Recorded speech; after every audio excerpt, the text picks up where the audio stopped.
Your News television forecast is brought to you by Lou Wendell Marine Sales. We sell family fun. We have a chance of showers as we head into the evening hours tonight, then some cloud cover, some slightly cooler temperatures for the day Saturday. From there, though, temperatures really warm up, bringing in more unsettled conditions as we head into next week. So we'll jump right into the forecast, take a look at what's going on as we head into the evening hours, watching for some of these showers. Some rumbles of thunder as well expected to move through the area into early Saturday morning.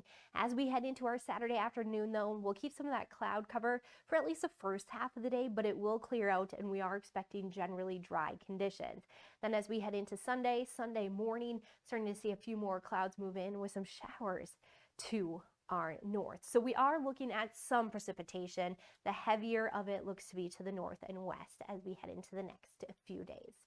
Taking a quick peek, though, at your Fly CRW forecast. It starts at home. We are going to see also some unsettled conditions across Chicago as we head into the weekend, but Florida finally getting to enjoy some sunshine as we head into the next few days. We'll see those showers overnight tonight into early tomorrow morning for your Panhandle to Panhandle forecast. Temperatures look to be in the 40s and we're up into the 60s. Sunshine as we head into the day on Saturday. Some showers for Cumberland, 49 degrees. Cumberland then heating up to 68 degrees on Saturday under those sunny skies. Otherwise, we're looking at Weston, 48 degrees, showers and storms Saturday morning, Saturday afternoon. Could see some of those linger as we head into the first part of the day, but should clear out later.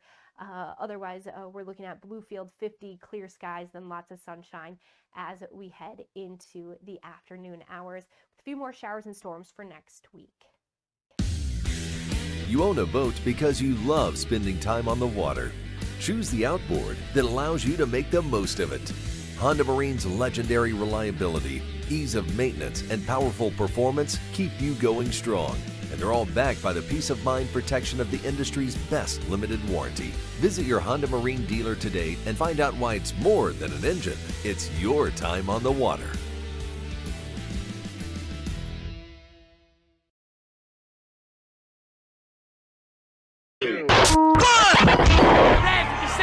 Red 57, hot. I don't believe what I just saw. Bill McKenzie kicks a 38-yard field goal on the final play of the football game. 5 seconds left in the game. Do you believe in miracles? Yes! It is a great night to be a Mountaineer wherever you may be. From the home of the state's land-grant institution, inside the Health Plan Studios, in the Dale B. Miller Building in Morgantown, it's time for the state's most listened-to sports talk show. This is the CityNet Statewide Sportsline. CityNet, cybersecurity experts for the digital age. And now, across the state of West Virginia and beyond, Sportsline is on the air. Hi, everyone, and good evening. Welcome into a Friday edition of the CityNet Statewide Sportsline on this Friday, April 10th, 2026. Brad and Greg with you. We're glad you're with us, however you may be listening or watching the show. Coach Hunter, welcome and good evening to you. Good evening, Brad. How you doing? Doing great. Good. Doing great. Glad to be alongside you. We got a lot to get into. A lot of different things to get into. We're going to talk some golf tonight, Coach Hunter, and not just because the Masters is ongoing, which it is. We have that on one of our screens as Rory McIlroy continues to lead that at 8 under. Patrick Reed 1 stroke behind at 7 under. So we'll get into that a little bit later. But the Mountaineer golf team has its big event coming up at Pete Dye Monday and Tuesday. The Mountaineer Invitational will take place. It's a massive field. I think there's 19 total teams. Wow. Yeah, it's a big field and some really good ones. This is a high-end tournament. I also love this because it has the best tagline in golf, as Sean bills this as the best shotgun start in golf, because the Mountaineer comes out and fires the teams, fires the musket there to get everybody going. So it's awesome. Sean's going to join us here in just a little bit. We're going to talk about that with the teams that are coming in, the national powers that are coming in. I think the weather is supposed to be good. That's more your bailiwick than mine, but I think the weather's supposed to be good Monday and Tuesday. Yep. Fans can come out and walk around, and it's free admission to get in and check it out. So I'd encourage you to head down and check it out. We were all of us were there last year, right? You, me, and Tony all made our way down, if you remember. We did. And it was a little bit of chilly, but it ended up being a gorgeous day. It did. Down there, and it is really a fun event to spectate, and obviously it's a fabulous course, and I'm sure it's great to play on, and I know this is a big event for the Mountaineers. Yeah, it put a lot of work into hosting this type of thing. You host 19 teams coming in. This is a big deal, and so Tony and I are supposed to be back Tuesday for the final round. Tony on 1, I go off on 9 or on 10, and we do the welcome to the final round of the Mountaineer Invitational. This is our 8:30 tee time. First on the tee from West Virginia University, Greg Hunter. So good. if they can get everything in Monday and they start with the final round on Tuesday, we'll be Hopefully down the there weather checking cooperates. I hope it does. That'll cooperate. be fun. Yeah, that's fun to do. So Sean's coming up here in just a few minutes. He'll bring us up to speed on that event. We've also got baseball to talk about. The WVU baseball team on the road in Lubbock, getting underway here in about an hour and 20 minutes, 7:30 Eastern time. Big series, as they all are when you're West Virginia and you're competing for a Big 12 title. You've got 3 against the Red Raiders coming up Friday, Saturday, Sunday. Also across the league, if you want to do a little scoreboard watching, UCF and Kansas, teams that are sitting just above West Virginia at 1 and 2 in the Big 12, are playing this weekend as well. So we'll preview the baseball team coming up here in just a minute. Football and basketball scheduling news to get into. We'll dive into that coming up in a little bit as well. Transfer portal is ongoing. I'm sure there'll be news coming up as we're on the show. There's already a couple of additions into that. We'll talk about that on the basketball side as well. We want to hear from you throughout the program. 304-8255-304. That's 304-TALK-304. If you would like to weigh in, we'll take those texts as we move along this evening. All right, Coach Hunter, let's talk about that baseball series coming up. Dawson Montesa on the hill tonight. He gets one of the best offenses in the country, so this is a good one. Does good pitching stop good hitting? Because I think that's what you're going to get this weekend. Now, not that West Virginia can't hit itself, but you're getting a really powerful Texas Tech offense. They lead college baseball, they lead the NCAA in hitting, 359 as a team. Oh. That's stroking. Yeah, hits, doubles, second in runs per game. So this West Virginia pitching staff is going to be tested. I'm anxious to see. They've been great so far. They're going to get tested this weekend. Now, the struggle for Tech has been on the mound. They're near the bottom of the 12 in a lot of the pitching categories. So West Virginia, no slouch at the plate itself, but a little offense-defense here to start this series. Yeah, it should be interesting. And again, the Red Raiders are traditionally a very, very good baseball program. Brad, you and I have been to Lubbock multiple times, been by that stadium. They got nice facilities. Texas, though that's a little bit out there, is Lubbock. That's still an area that produces a ton of players, and that is traditionally a very strong program. But you know what? Because of their pitching, they haven't been as good in conference this year as they typically are. They're much further down. I think they're 5-7. That's correct. In league play. Yeah. So, again, road contests for West Virginia. Not that this is easy by any stretch, but you look at this and go, okay, can you get 1 or 2 on the road against Red Raiders and try to keep it realistic as you move forward and try to stay in contention for the Big 12 title? And as we've seen, when West Virginia wins the league, these are the ones you have to win. Yeah. This is a good team. It's been to, 4 College World Series in the last, 12 or 13 years. So this is a quality program that, you're right, is struggling a bit in terms of its normal standards. So this is one, if you're going to win this league, you probably do have to go in and take 2 out of 3 here from them. And that's not a gimme, but it's certainly doable. I was looking down the rest of the standings. This kind of jumped out to me, too. We mentioned that Kansas and UCF series that starts tonight as well. Kansas currently owns the longest winning streak in the league at 7 games. 5 of those are conference games. So longest conference win streak right now is 5. So the Jayhawks super hot. But no other team has won more than 2 in a row overall, and the next best Big 12 winning streak is Oklahoma State at 3. So you talk about a balanced league where there really isn't anybody running away with this or having a big streak. Kansas, the only one that's on a winning streak right now. Yeah. That's pretty crazy. And obviously with a big series, certainly UCF was really impressive what they did in Morgantown this past weekend, taking 2 or 3 from the Mountaineers. But this series with Kansas is probably going to tell us a whole lot about, if either of those are true contenders for the league title as we move through. UCF certainly looked like it the other day. We'll see what Kansas does moving forward. Some numbers as we head into this weekend. Gavin Kelly sitting 5th in the Big 12 batting average, still hitting .417, so he's still above 400. That's pretty good. Yeah. You'll work on that. Tied for the league lead in doubles at 15. Here's what's interesting, though. Tech has 2 of the players ahead of Gavin. So Gavin's 5th. 2 of the guys ahead of him are Texas Tech players. Caden Ferraro 3rd in the Big 12 at .426. Jesse Rosanek 4th at .426. Paul Schoenfield isn't far behind those guys. 9th in the Big 12 at .381. Schoenfield also 8th in the Big 12 in walks, 4th in on-base percentage. If your average is good and you're walking, your on-base percentage is pretty good, .515 on-base percentage. So he's on base more than half the time. Pretty good addition Schoenfield has been. Guzman still leads the Big 12 in stolen bases with 20 out of 21 attempts. Got caught the other day. I think everybody was stunned when he got caught at the Marshall game. Just thought that was supposed to be automatic, yeah, right? Exactly. That's his one caught stealing. So 20 steals there. Max Yell will get the ball tomorrow in Game 2. He's been outstanding. 5-0, 2.30 ERA, which leads the Big 12. 52 strikeouts, 12 walks. That'll work. That's part of why you're having success, right? Throwing a lot of strikes, not putting a lot of guys on for free. All right, so baseball coming up here at 7:30.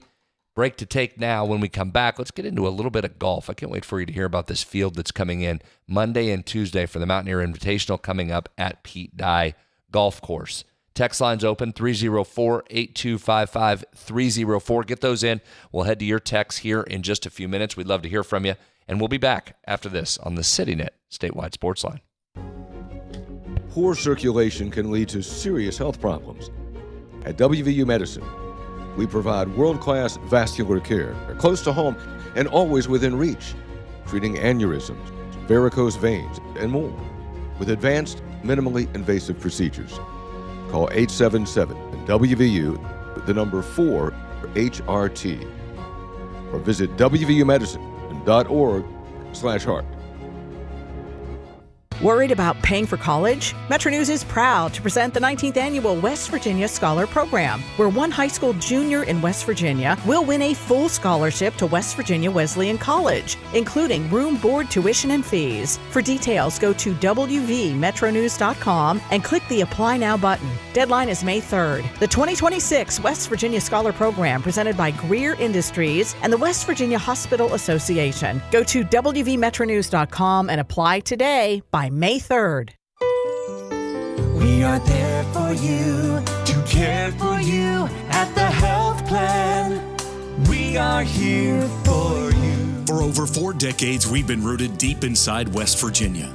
Through thick and thin, supporting local families and businesses. Proudly serving your neighborhood since 1979. Your trusted partner in the community. The health plan. We are here for you. Live from the Health Plan Studios, the CityNet Statewide Sportsline returns in 2 minutes on Metro News, the voice of West Virginia. Sunshine, open roads, and a new Toyota from Dan Cava Toyota World. Lease an all-new Camry for as low as $398 a month. All new Tundras now up to $8,000 off. All new Tacomas now up to $4,500 off, or lease as low as $399 a month. $7,500 off the new BZ or 0% financing for 72 months. We've got a Toyota for you at Dan Cava Toyota World in Fairmont. Shop the world. You know CityNet is West Virginia's leading technology company. Whether we're managing IT infrastructures, protecting the critical data and networks of our region's businesses, or providing fiber broadband, TV, and phone services, we are your go-to experts. We're also a strong partner in the communities in which we serve. CityNet, your trusted technology partner. Learn more about us, visit citynet.net. With Metro News Hotline, if it's trending, it's probably here. And then the other thing, his last name is one of those weird Norwegian names where they have 2 vowels that slam into each other. It's like the A and the E are like cemented into each other. You're like the 12th Dave that works here. What do you think people from Norwegian think about that? That is fair. Join Dave Weekly and Coop weekdays for Hotline on Metro News Television. We're Panhandle Cleaning and Restoration, and we're gonna save you. We've got it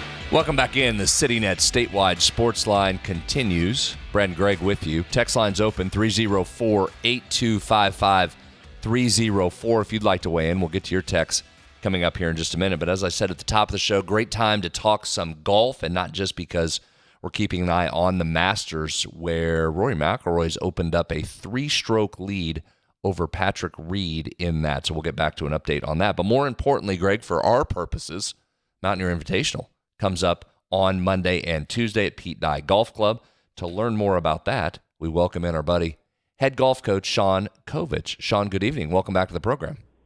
Hey, good evening. Thanks for having me on. Absolutely. We were saying I love this event for a lot of reasons, but mainly I think you have the best tagline in all of college sports, saying the best shotgun start in golf. I love that. The greatest shotgun start in college golf. Yeah, it's evolved into something pretty cool, pretty entertaining, special. We do shotgun starts all the time in college golf, and to be honest, they're not my favorite. I'd rather have tee times and be able to kind of, do your own thing, warming up. But it's kind of a necessity in our sport. So if you're going to do them, you might as well make them fun. And we definitely do that with the Mountaineer firing off the musket to get it started, the dance team, cheerleaders, music going. We sing the national anthem. So we try to make it a very entertaining thing, and the players and coaches seem to like it. I want to come back to that because you're right. I think it's a really unique setup and a fun environment. So I do want to talk some environment. But let's talk about this field for a second. It seems each year to get bigger, stronger, more loaded. This year's a tremendous field. Walk us through the number of teams that are coming in and some of the high-profile programs that will be here coming up next week.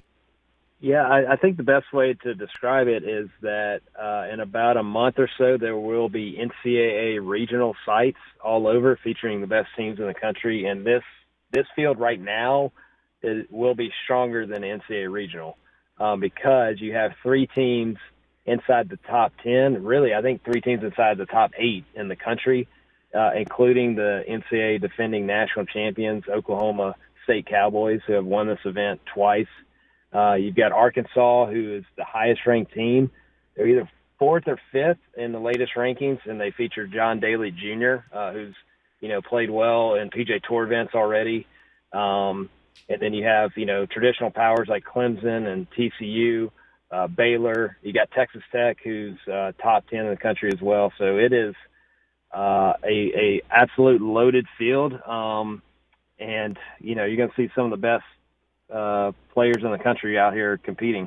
So you mentioned a bunch of Big 12 schools. They're not exclusively, but a number of them. Do you have to do a lot of recruiting to get teams to come in at this point in the year, or how do you attract so many big names? Right. Well, schools like Oklahoma State, Arkansas, and Clemson, and even Texas Tech, I mean, they could play any tournament they wanted to in the country. Just pick up the phone. I mean, any tournament they want to, they could get in. I think it speaks volumes to Pete Dye, the condition of the course, the challenge of the course.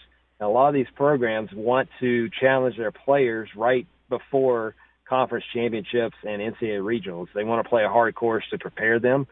And you talked about recruiting other teams. I think Oklahoma State has done the recruiting for us because they came to this tournament probably 3 or 4 years ago for the first time, absolutely loved it, and said, hey, we want to come back. And then they were talking, the next week or so at the Big 12 Championship to other teams, bragging on Pete Dye, bragging on the event. And all of a sudden I'm trying to eat breakfast at Big 12, and I got Texas Tech and TCU, hey, can we come to your event? Can we come to your event? I'm like, sure, yeah. I mean, I'm trying to get another cup of coffee, but yeah, sure, y'all can come. So that's kind of how that worked out. So how many teams total? Where are you on number? 19, which is a lot. I mean, we'll see how it goes logistics-wise and pace of play. I think we'll be fine, but it's the maximum you could conceivably have out there. But we've had as many as 17 before, but now it's 19. So it's a big field, and if you play well, you beat a lot of teams, which is nice, and it's a lot of highly ranked teams. So I think there's a lot of positives for us. Yeah, what a fun event. You mentioned John Daly is going to be out there. That'll certainly draw some eyeballs and some attention. Oklahoma State, as you mentioned, defending national champions, won this event last year. Guy that finished third, you can watch on TV here this week. That's Ethan Fang of Oklahoma State, finished third last year in this event. He's busy this week. He's out at Augusta there, and I'm sure you've been keeping an eye on him. I saw he was, 2 over for his first round. So I assume that's one of those. He makes the cut. We probably won't see him. If he misses the cut, is he part of that Oklahoma State team? How's that work? Yeah, I mean, that's going to be probably a decision made tonight. I think he struggled a little bit this round, so he might not make the cut. But, I mean, he's going to soak up all the festivities possible being at Augusta. And so I think he's going to be there till – this weekend. I don't know if he's going to make it. Coach Bratton's going to let me know tonight. I highly doubt it, just the exhaustion of, playing, practice rounds Monday, Tuesday, Wednesday. You play in your Masters Thursday, Friday. I think he's going to probably catch a breather. But they're loaded anyhow. I mean, the defending champ from last year at the at the Mountaineer Invitational, Eric Lee, is back in the field, and they've got another Walker Cupper on their team that's going to play as well. So they're loaded, and they'll be fine without the player that's at the Masters, Ethan. So, Sean, how good are the Mountaineers? We've been hot or cold. I mean, honestly, it's been the best team and performances we've seen in our 11-year history, shooting 55 under at the season opener.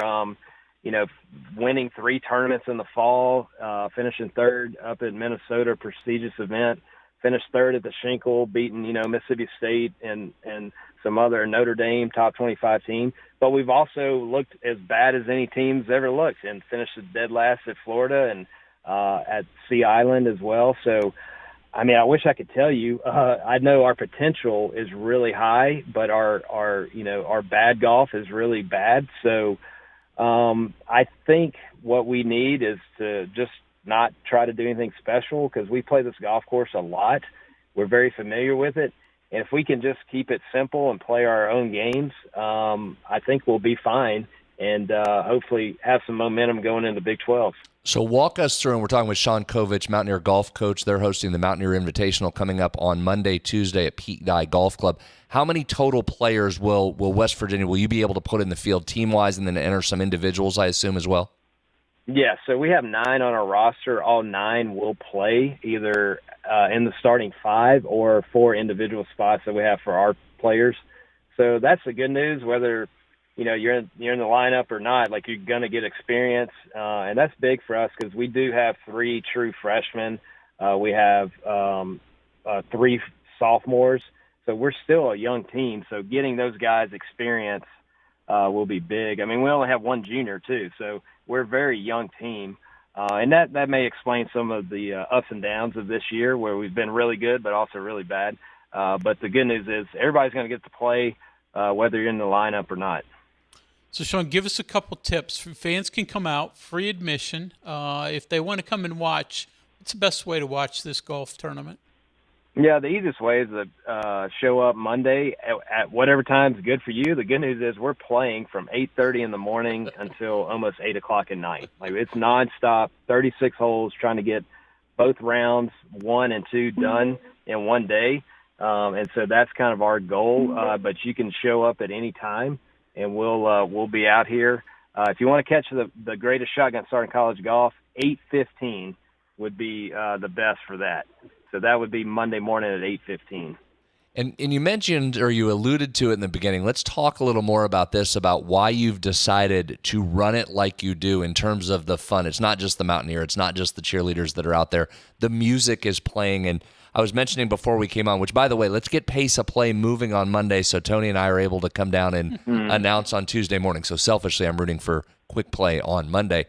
I remember talking to a bunch of the guys. I mean, it wasn't 1 or 2. It was almost every guy that came through the tee box where I was, talked about how fun it was and how different it was and how unique it was. And yes, the course is gorgeous and unbelievable, but they loved the environment, and the music was really a big hit with a lot of these guys. Yeah, because a lot of the events are kind of the same old, it's pretty stuffy. And, I mean, we play nice courses. Don't get me wrong. There's places that are really special and unique. But if you've ever played at Pete Dye, or if you ever, played in one of their outings or maybe a member guest or something, I mean, they have fun, and there's music going, there's food stations, and out on the golf course, the staff is very friendly. So I just, after a year or two, I'm like, why aren't we just doing this, like what Pete Dye normally does? And so the parents seem to love it. The players seem to love it. Coaches, something different. We do pairings a little different. So instead of, with 3 other schools, we actually have, 2 players from the same team riding together, and then 2 players from the same team in the other, golf cart. And so you're kind of playing with your teammate, but it's still a normal formatted tournament, but the pairings are a little bit different. But yeah, I think it all stems from just the vibe at Pete Dye on a normal Friday afternoon. And so we wanted to create that for a college tournament. And, and I tell coaches all the time, like, you might not like it. Like, it might be too much fun, or you might have too many distractions, and maybe you're not that kind of coach and you want it serious. And, just don't come back next year. But this is what we're going to do. And I think coaches really, really like it.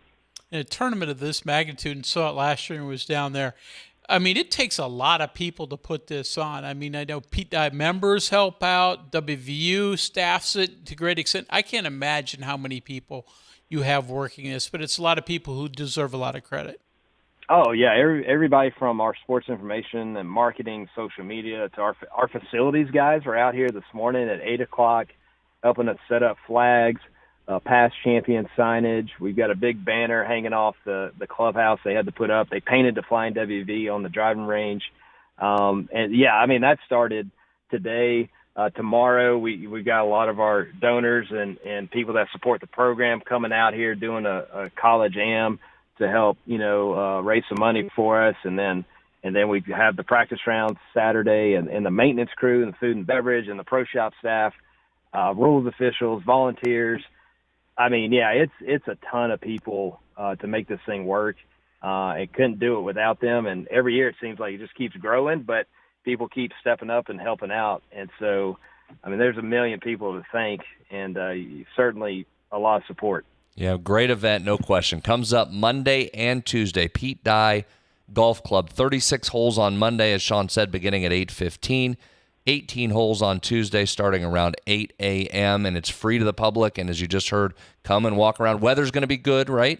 Last I looked? Yeah, temperature's definitely good. I mean, you might have a passing shower late one day, but nothing like what we saw last year with a line of storms and drop 45 degrees. So, yeah, it's looking – I've seen worse is all I can tell you. I've seen worse forecasts. That's right. That's right. It'll be good. So if you want to come out, we encourage you to do so Monday and Tuesday. All right, my friend, we'll see you down there. Thanks for making some time, and best of luck on what is an awesome event. We'll be looking forward to watching it next week. And, Brad, thanks for having me on. Hopefully I catch you at the Mexican restaurant by our house again. So thanks. Deal. You know where to find me. See you, brother. See you. All right, there he is. Sean Covich checking in on the Mountaineer Invitational. Your neighbor. Greatest shotgun start in college golf. It's a lot of fun. And last year was the first year I had attended, and it certainly is a lot of fun. And boy, it's a 3-ring circus. It is. Mean, they got stuff going on all over the place and a ton of really good collegiate golf. And I knew it was a good field. That's interesting to hear him say that it's better than what a regional will be coming up. And you go down the list of those ranked teams there, and you can certainly see why. So that'll be fun coming up on Monday. Break to take. When we come back, let's get into some of your texts. 304-TALK 304. We'll do that next on the CityNet Statewide Sportsline. Ready to make this boating season unforgettable? Head to Lou Wendell Marine Sales, family owned and operated for over 40 years and West Virginia's largest Avalon pontoon dealer. Lou and his sons are boating experts from sales to service to repairs. And right now, their lot is packed with incredible inventory and some of the best deals of the season. Because they don't just sell boats, they sell family fun. Visit LouWendellMarineSales.com today. Boating season is almost here. We are there for you, to care for you at the health plan. We are here for you. For over 4 decades, we've been rooted deep inside West Virginia. Through thick and thin, supporting local families and businesses. Proudly serving your neighborhood since 1979. Your trusted partner in the community. The Health Plan, we are here for you. Live from the Health Plan Studios, the CityNet statewide Sportsline returns in 2 minutes on Metro News, the voice of West Virginia.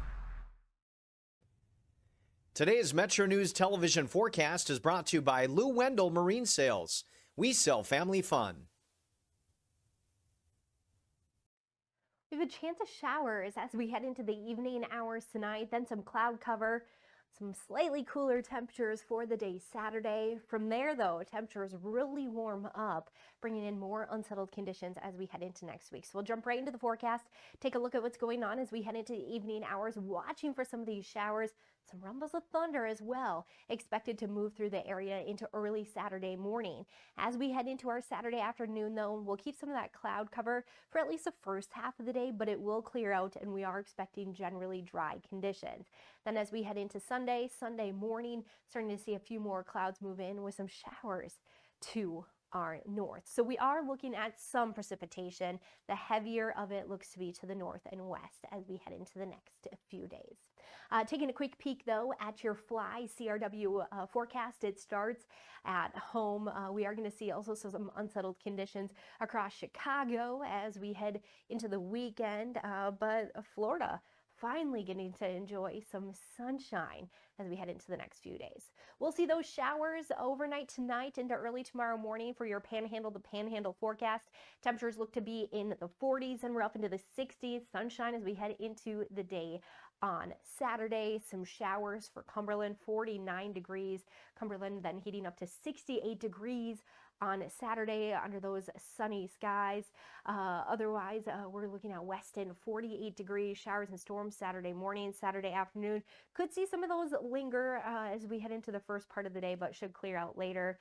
Otherwise, we're looking at Bluefield, 50 clear skies, then lots of sunshine as we head into the afternoon hours with a few more showers and storms for next week.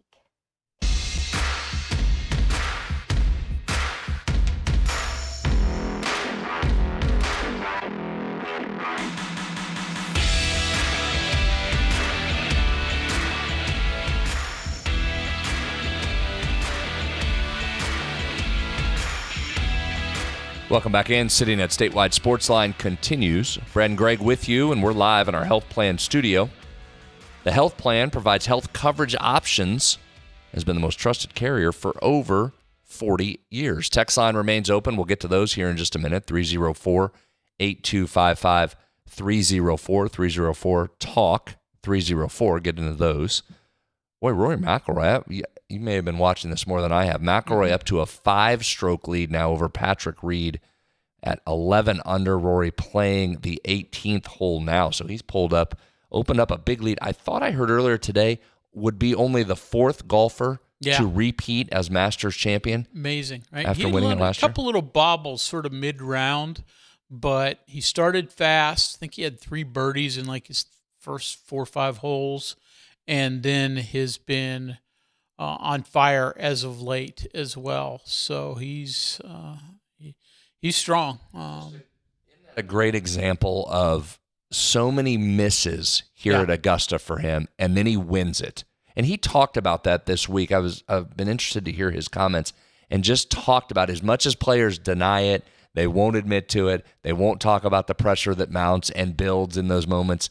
And he did, and he just said he's much freer and more relaxed, and it's changed his outlook on that event, having won Green Jacket, and you're seeing it come through in his play. If you can just free yourself up, it's remarkable how it helps the athletic achievement part of it when your brain is not locked in to the pressure that comes with trying to win something like that. The confidence of what he did last year. And he had some struggles last year and had to fight through to get that one, but there's a long ways to go. He's looking like he's in great shape, but there's a long ways to go. And there is. Augusta can eat you up in a hurry. So True that. See what happens over this final hole in the next 2 days. But you'd rather be up 5 strokes after absolutely. 2 days than down 5. So Yep. he's in a great spot. All right, we'll get back to that before the end of the show. Keep you updated. Let's talk a little scheduling. Both football and basketball had schedule announcements today. Let's talk football first. Black Friday game coming for West Virginia, Texas Tech, against Utah on the road. Game moved from Saturday the 28th of November to Friday the 27th of November. Doesn't affect any fans, obviously, because it's on the road from that standpoint. Unless you're traveling to Utah, but I can't imagine there'll be a big Mountaineer contingent. Some of us headed to Utah.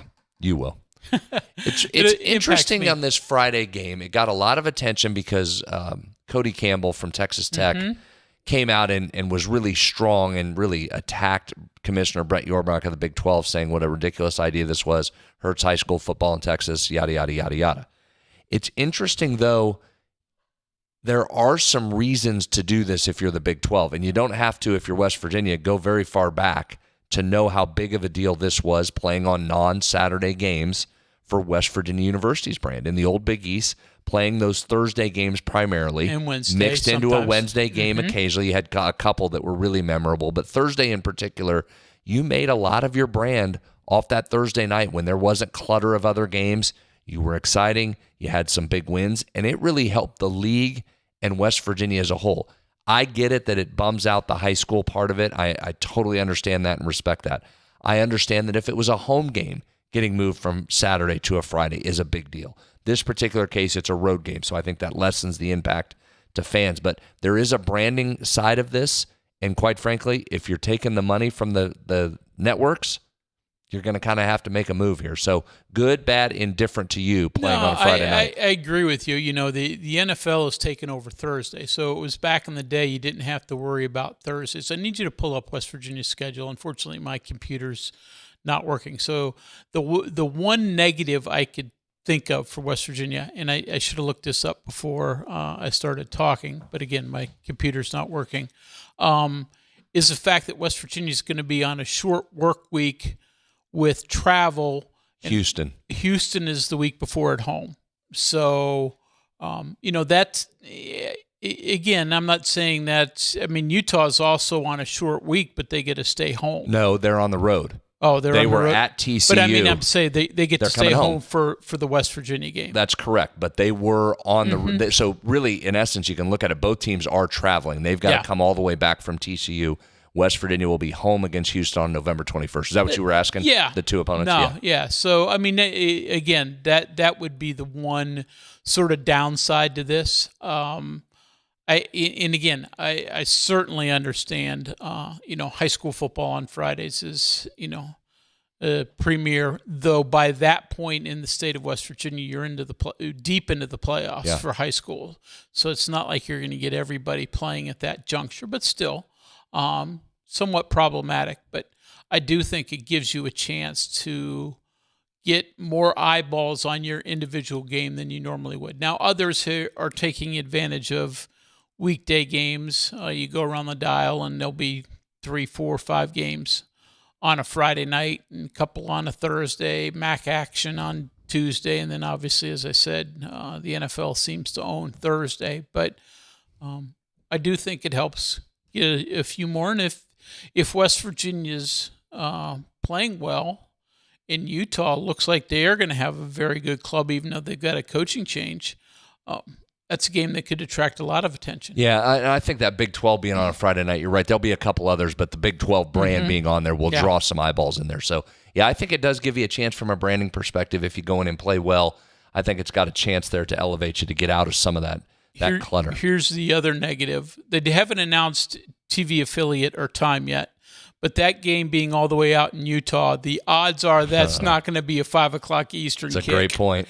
You better be ready to stay up 9, 10 for a start time. I think you're rooting for 9 o'clock at this point. I have a feeling it's going to be later than that. Yeah, I think you're hoping you get a 9 o'clock. That's a great point on that one. You're getting sent all the way out there to that time zone. All right, basketball opener also announced today, coming up November 2nd, which will be here before we know it, taking on Niagara in the Hope Coliseum. So that's the first game of the 26-27 season. November 2nd against Niagara. That is out. We just talked about, and West Virginia just finished up the 25-26 season, the latest a basketball season has ever gone at West Virginia, going well into April.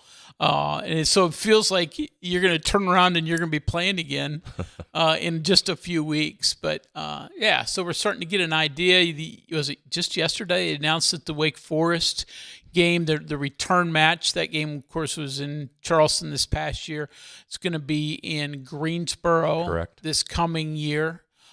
So we know a little bit about that. West Virginia's going to be in that Players Era Festival in Las Vegas as well. That tournament, they haven't announced matchups or dates, but that's sort of the both. Thanksgiving time frame. It'll be before that. It'll be a week or two before that, depending on how many layers of this tournament exist. But it could be a week or two before. Could also be if you advance out of that pod. If everything holds like they announced it, you'll be playing in a pod, and if you win your pod, then that goes to the Thanksgiving week, Monday, Tuesday, Wednesday. So it might be a couple different trips. Yeah, so you're starting to get a feel for what the non-conference schedule is going to look like, and obviously some very interesting games. Of course, for West Virginia, they're very happy to see that Wake Forest game is likely not going to involve Juke Harris, who was so good for the Demon Deacons in Charleston. He's in the transfer portal. West Virginia's got some guys in the transfer portal, too, if you want to jump into that. Yeah, so Wake Forest had another guy go in today, too, so it'll be two different teams when those two teams face off. So, let's talk about transfer portal on the basketball side. Announcements from today. Mo Ugasuk goes into that portal, and certainly wish Mo the best as he moves on. I hope he can find someplace where he can go play. What a wonderful kid. And I know I've said that all year about every one of these guys, but Mo was really important as a teammate this year, and Honor Huff has talked about this publicly. He has mentioned he and Mo were extremely close, and Honor's mentioned multiple times when Honor would have a big game, Mo was as excited as Honor was, or Mo was as excited as he would have been had it been Mo doing it. He was just a tremendous teammate and was really glad he was part of the program this year. We go all the way back. He had a West Virginia connection as his coach in Finland, played at Glenville State. So just a joy to get to know him. Just squeezed out of the rotation just in terms of numbers, right? You can't play everybody. Jenkins got hurt in that tournament. He had hardly played in the last 10 games. Yeah, and he had done a really good job early and was more part of the rotation early, and then during Jackson Field's injury, and then DJ Thomas came along and took some of those minutes, and then backcourt was certainly Amir as the first guard off the bench. So certainly wish Mo well as he moves on. So that's one bit of news. The other bit of news, Kingston Whitty, talented high school guard out of the Atlanta area, played high school basketball this past year in North Carolina, has said he will not be joining the program. Mutual decision there between the two parties for Kingston to not join. I don't think you have to dig real deep to figure out the reason there. I think the fact that Miles Sadler has really exploded over the last couple of weeks probably led Kingston to make that decision that he was going to explore some other options. I know they're both on good terms with each other, so never know in the future what may come, but Kingston will not be joining this roster, and certainly understand that given what Miles Sadler has looked like the last couple of weeks. Understand it, but you like to have as many talented young players or many talented players. He looked like he was going to be a youngster with a lot of promise for his future. And then, Brad, it is interesting. I always find it interesting, first of all, when you get seniors who are out of eligibility announce that I'm declaring for the NBA, the NFL, the WNBA, whatever, but also a player we assumed was not going to be back in Jasper Floyd has announced he's going to go into the portal, but could he get a waiver? Maybe. Everybody asks for a waiver anymore. Yeah, it seems unlikely. It seems unlikely, but I think a lot of these guys want to keep their options open, and with the fact that the portal does close and then you can't go back and do anything, I think that's what that is for Jas. I don't think there's much hope that he will be able to get another year to be able to play, but I think they're being advised by certain representatives to just get in there and keep their options open just in case, because again, as fast as this thing is changing and moving, and it's hard to get an exact ruling. I mean, who are you asking for an exact ruling if all of those years come back into play? If you do get the 5 years, is there an age limit on the 5 years like the president tried to put in his executive order? Which of those things get passed? So there's so much confusion right now. I think you just do that as a backup. And if nothing happens and you don't get a fifth year, then certainly it doesn't matter if you're in the portal or not. No different. But if you're not in the portal and they do pass the fifth year and you would be able to get a waiver and you could play, you at least better have that option in place. So we'll see. Yeah, I'd asked him about it before because he initially played 2 years of junior college coming out of high school. Then he's now had 3 years of 4-year universities at Yes. 3 different schools. Correct. I'd asked him earlier, you can explore the option because at that point we thought maybe the junior college years weren't going to count against you, and that's obviously what his appeal would be. But he said no, but that was October, November. Might as well explore every opportunity. Yeah. I think the thing to watch for the 5-year players would be Trayson and Belo get a fifth year. If it goes as that executive order came down, and listen, we're a long way from that, then those would be 2 guys that have only played 4 years of college basketball that would fit in that framework. Mm-hmm. It's also becoming, though, the guys getting fifth years is becoming the Tavita Finau of the college basketball world, right? Something you talk about forever, you don't actually see to come to fruition. We're into year 2 of talking about 5 years coming through. So we'll see. Reference. We'll see if that actually You can happens. work him in all the time you can. Thought you'd like that. Final break to take when we come back. Sad news in the college football world relates to West Virginia as it always does. We'll get into that next on the CityNet Statewide Sportsline. Some relationships just work better with trust, reliability, and great communication. That's why more West Virginians are choosing CityNet Gig Fiber. Fast, symmetrical speeds, no contracts, no data caps, and local teams monitoring the network around the clock. Plus, for a limited time, new residential customers can get 50% off any internet plan for a full year, with plans starting as low as $25 a month. Check availability at your address. Visit citynet.net today. CityNet connects, protects, and perfects. If a fire occurred in your home, would your smoke alarms work? Don't wait for a tragedy to find out. Smoke alarms are designed to give you and your family the precious seconds you need to safely escape. Test your smoke alarms every month by pressing the test button until the alarm sounds. Depending on the type of battery in your smoke alarm, you may need to change the batteries at least once a year or whenever the low battery warning chirps. And never remove the batteries for any reason. Remember, having working smoke alarms is not only a good idea, it's the law. A message from the West Virginia State Fire Marshal's Office. Live from the Health Plan Studios, the CityNet Statewide Sportsline returns in 2 minutes on Metro News, the voice of West Virginia.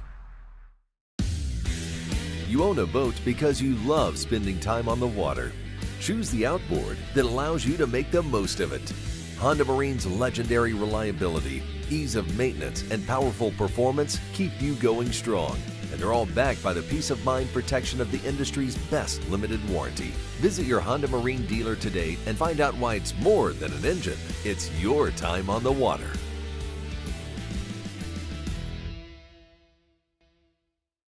Stay connected to what's happening today in West Virginia. What about this and what about that? And it just went back and forth. And I was just the guy reading the text. Okay, so what's your take on the whole thing? Well, now you just get me fired up. Now you just so I'm gonna turn on. I'm gonna run down to Wendy's and grab a burger, and I'll be back. Join Dave Allen weekdays for midday on Metro News Television. You know CityNet is West Virginia's leading technology company. Whether we're managing IT infrastructures, protecting the critical data and networks of our region's businesses, or providing fiber broadband, TV, and phone services, we are your go-to experts. We're also a strong partner in the communities in which we serve. CityNet, your trusted technology partner. Learn more about us, visit citynet.net. We are there for you, to care for you at the Health Plan. We are here for you. The Health Plan proudly supports our active and healthy communities and has been your most trusted carrier for over 40 years. Log on to healthplan.org for more information. We are there for you, to care for you at the Health Plan. We are here for you.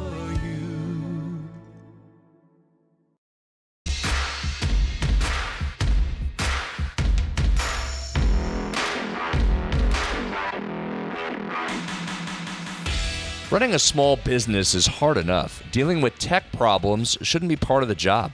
CityNet helps West Virginia businesses keep their technology running smoothly.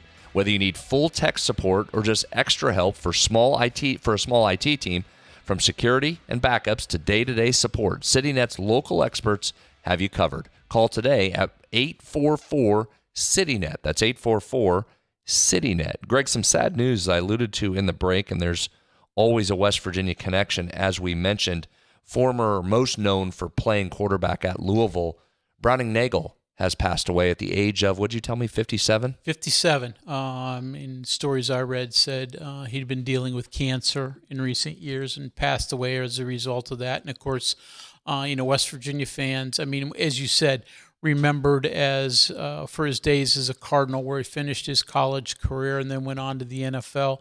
Was a starter for a while with the Jets and had a couple other stops. But, of course, he began his college career at West Virginia University. Was a Philadelphia native, came to West Virginia University as the class of 1986. The other quarterback in that class for West Virginia happened to be Major Harris. Both of them were redshirted the first year, and that spring had a duel. And Browning Nagel was very good. How about the recruiting job there? Yeah. You got Nagel and Major in the room. Exactly. Two guys from opposite ends of the state of Pennsylvania. And you could tell Browning Nagel was going to be really good. And I think, if you ask Coach Nealon, he'll admit it was a bit of a tough call at that point. But I think Major, as he would eventually show, you knew how special he ultimately was going to be. So decision was obvious that they were going to go with Major. Browning Nagel said, thanks, I'm going to find a new home. Founded at Louisville and was incredibly successful there. And the oddity of the whole thing was a couple years later, West Virginia went down to Louisville, and I remember this game like it was yesterday. It was a shootout like you've never seen. Both quarterbacks were unreal, and it was before the current Papa John Stadium. They were playing in whatever their AAA baseball stadium was back then, and they were just making plays right and left, both sides. And Major was spectacular, and Browning Nagel was unreal.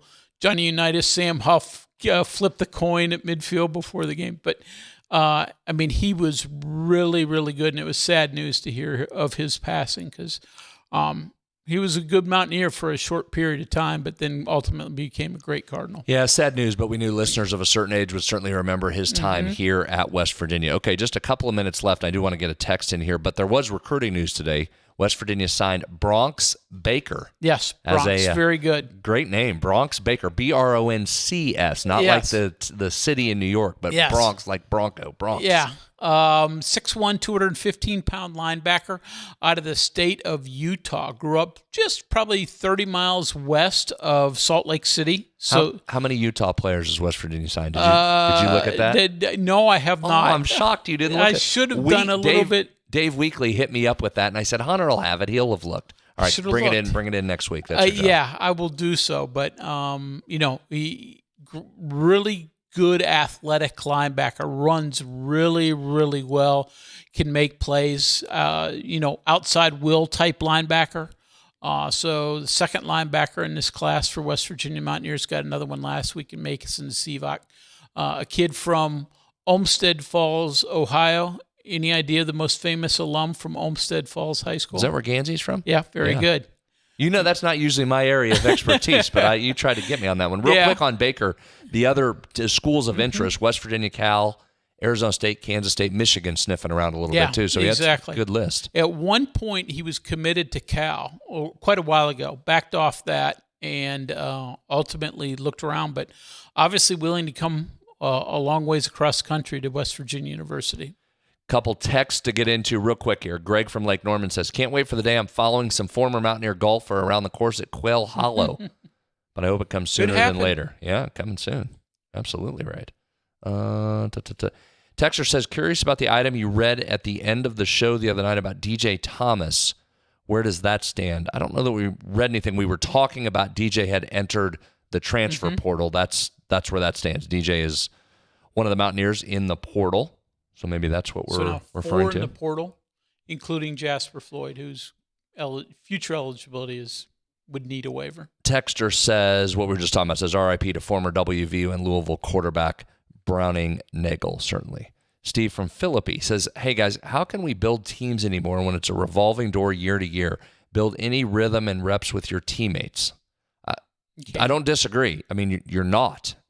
You're just not. The program is, the cultures, the coaching staff, you hope to return those. Again, I said that's the best portal pickup that West Virginia had this year, is keeping its coach for a second year for the first time in 4 years. But it's hard. I mean, that's just where we are until some legislation gets put in place and people agree on how to do this. This is what it's going to be. And it's going to be a reload for the most part. So you go into it, you enjoy the year, you win as many games as you can, and then you hit the portal and do it again. I guess the thing you hope for is you can keep your top few. You have to pay really well. Yeah, and that's hard. Yeah, that's hard, because if you're playing young guys, then they're going to come, and there's teams that have more money and always will, as that has been throughout history. So we'll see. Hang in there. The good news is coming. The outflow is now. The influx begins soon. Next. You'll start to hear some names coming soon. Visits today. Yeah, we'll hear it soon. That's it. Thanks for being with us. For Greg, I'm Brad. Greg and Travis back with you on Sunday. We'll talk to you next week. Enjoy your weekend. See you. From the Health Plan Studios, the CityNet statewide Sportsline is an exclusive production of the Metro News Radio Network. All rights reserved.